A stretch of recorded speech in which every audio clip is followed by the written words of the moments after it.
So post-traumatic stress disorder is typically found in about 1 in 10 Americans over their lifetime.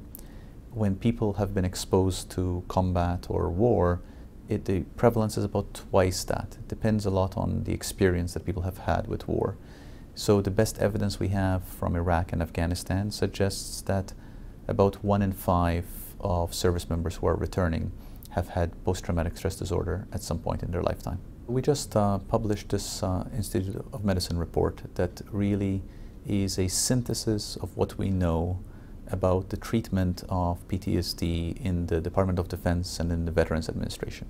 So the report identified several shortcomings in how we currently provide treatment for veterans and active duty military in DoD and VA. First of all, probably the biggest challenge is coordination and integration of services. There are really hundreds of programs in DoD and VA that all try to do their best to address PTSD in DoD and VA, and there is no real integration across them, and there is no real system for a service member to know that she or he is accessing the best possible care. There are also barriers that individual soldiers face. There are barriers that they face in coming forward with symptoms because they might be worried that they would have a diagnosis. They have barriers to accessing programs, particularly in some bases, particularly among soldiers who are not living close to health services. One of the phenomena that we saw with the Operation Iraqi Freedom, Operation Enduring Freedom, is the greater reliance on reserve forces for combat operations. These were reserve forces that were typically deployed for natural disasters, cleanup after Hurricane Katrina, who now were in combat. The problem is that many of these reserve forces do not have access to VA services the way many of the other regular duty military members have, and they are also spread out geographically. So you have service members or ex-service members in rural areas where there are no services anywhere for hundreds of miles around.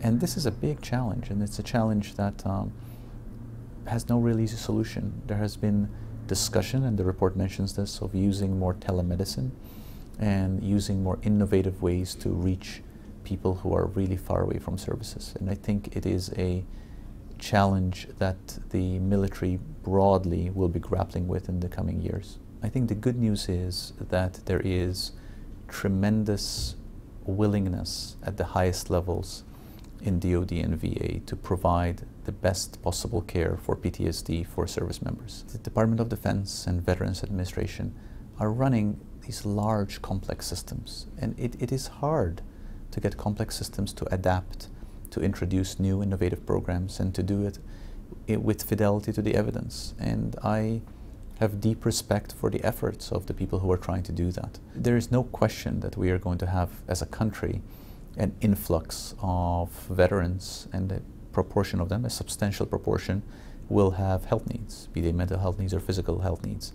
And I think the systems need to scale up. I think VA is scaling up, and there are other systems outside of VA, things like TRICARE, that are also scaling up.